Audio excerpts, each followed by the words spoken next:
चला आज बघूया टम्म फुगणारी भाकरी कशी बनवायची ते. त्याच्यासाठी मी काय केलेलं आहे, ऑलरेडी मी एक भाकरी तव्यामध्ये टाकलेली आहे आणि आता मी दुसऱ्या भाकरीचं पीठ छान मळत आहे. तुम्ही पाहू शकता थोडं थोडं पाणी घेऊन आपल्याला छान पीठ मळून घ्यायचं आहे.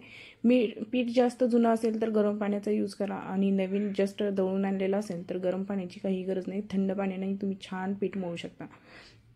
माझ्या घरी ना नेहमी सकाळी आणि संध्याकाळी दोन्ही टायमिंगला भाकरी असते. चपाती विथ भाकरी दोन्हीही करतात, कारण भाकरी छान मिलेट आहे, ते शरीरासाठी एकदम छान आणि गुणकारी आहे. त्याच्यानेकरून आपलं पोट नेहमी हलकं राहतं. चपातीनं कसं होतं, आपलं पोट नेहमी जड राहतं. भाकरीने असं पोट जड वगैरे काही होत नाही, एकदम छान हलकं फुलकं. मला बाजरीची भाकरी बनवता येते आणि आता ज्वारीचीही येते, बिकॉज ऑफ मला अगोदर येत नव्हती.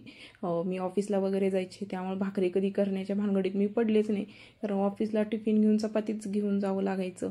त्यामुळे मी भाकरी कधी बनवायची नाही, फार रेअरली बनवायचे. ते पण मला 4 भाकरी बनवायला ऑलमोस्ट 1.5 ते 2 तास लागायचे. ओके, त्यामुळे मी जास्त भाकरी बनवण्याच्या भानगडीत कधी पडले नाही.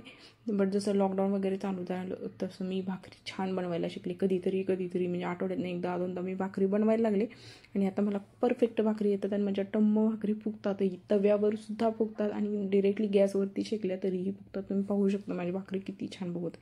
आणि छान पीठ मळून घ्यायचं. एक 15 मिनिट कंटिन्यू 5 मिनटं जरी पीठ व्यवस्थित मिळलं ना तर भाकरी एकदम छान फुगते, काहीच प्रॉब्लेम येत नाही.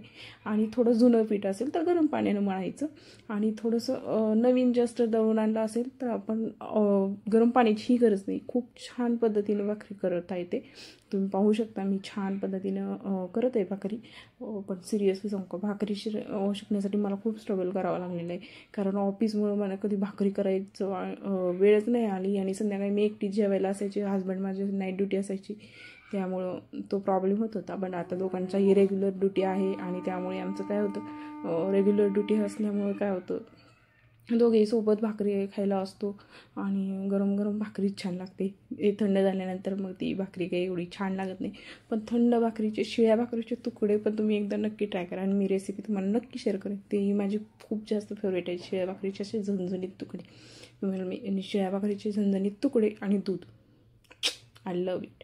माझी खूप जास्त फेवरेट ही रेसिपी आहे. ही रेसिपी मी तुम्हाला शेअर करेन, पण तोपर्यंत बघून घ्या की गरम गरम आणि छान टम्म फुगलेल्या भाकऱ्या कशा बनवायच्या. ओके, तर तुम्हाला ही माझी भाकरीची रेसिपी कशी वाटली आणि माझी भाकरी बनवण्यापाठी मागची स्टोरी कशी वाटली नक्की सांगा. बाय.